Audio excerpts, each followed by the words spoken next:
Bonjour, vous êtes bien dans Tic Tac poétique et portrait avec Clémence Prade le lundi de 5 à 6 heures sur Radio Brock 103.7 FM ou bien en ligne www.cfbu.ca.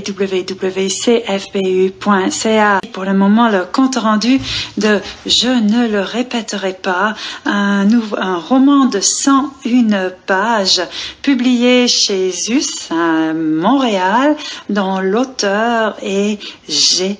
Lévesque. Je ne le répéterai pas. On connaît la disparition publiée en 1969 et les revenantes en 1972 de Georges Perec, le premier qui ne comporte jamais la voyelle E et l'autre qui élimine toutes les voyelles à l'exception précisément du E. Grâce aux exercices et prouesses de l'Oulipo, l'écriture à contrainte est devenue une pratique soutenue, une mode appréciée et une source infinie de plaisir pour les lecteurs.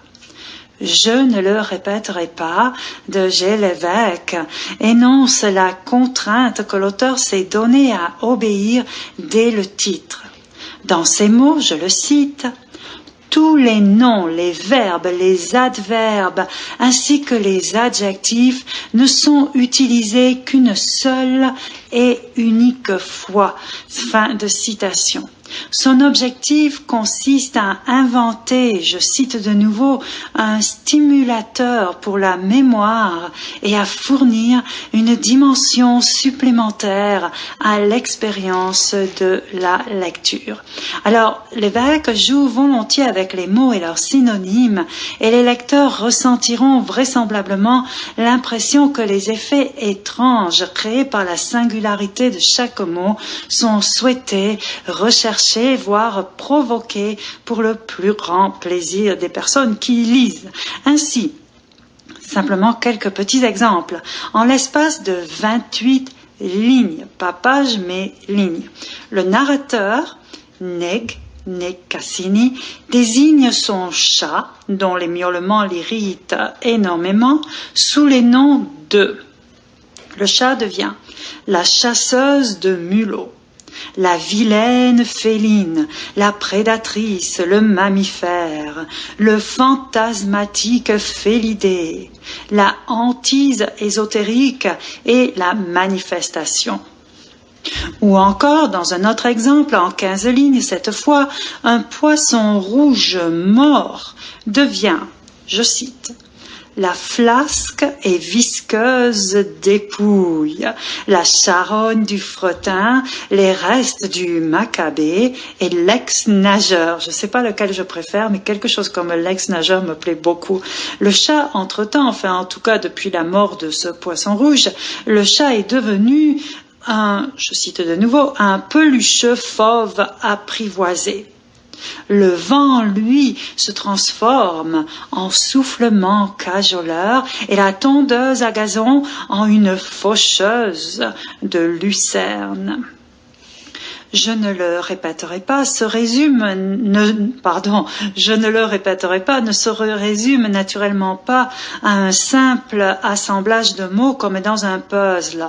Le roman est une sorte de polar dont le personnage principal finit au tribunal après de rocambolesques aventures, des virées en voiture rutilantes, des rencontres amoureuses sulfureuses, tout simplement car il est accusé d'être un faussaire et impliqué dans la parution frauduleuse d'un roman, intitulé Je ne le répéterai pas, d'un certain auteur, G. Lévesque, chez lequel notre personnage, Nick, invoquant l'amitié, s'est installé en son absence. Polar calembour explorant les topoi connus du roman policier, de même qu'écriture d'un bout à l'autre originale, puisque aucun mot ne se répète, sur fond de délit peut-être de plagiat et d'appétit de vivre certainement, je ne le répéterai pas, offre une histoire allègre et riche en rebondissements. et qui pourtant se lit lentement, précisément sous l'effet de la contrainte stylistique qu'observe l'auteur. Lire le roman est à la fois un jeu et un exercice qui se déguste pas à pas, peu à peu, petit à petit. On ne doit manquer aucun terme. Au gré de la lecture, on se demandera forcément si l'un ou l'autre terme n'est pas déjà peut-être apparu dans les pages précédentes, et on se lancera alors dans une recherche, une relecture qui se révélera d'ailleurs infructueuse, car aucun mot ne se répète. Plus encore, les images synonymes inhabituelles fixent assurément l'attention et calment le rythme. Un plaisir paradoxal, un travail de dictionnaire et une belle réussite, c'est « Je ne le répéterai pas » de G. Lévesque, publié chez Us en 2014, un roman de 101 pages. Bonne lecture.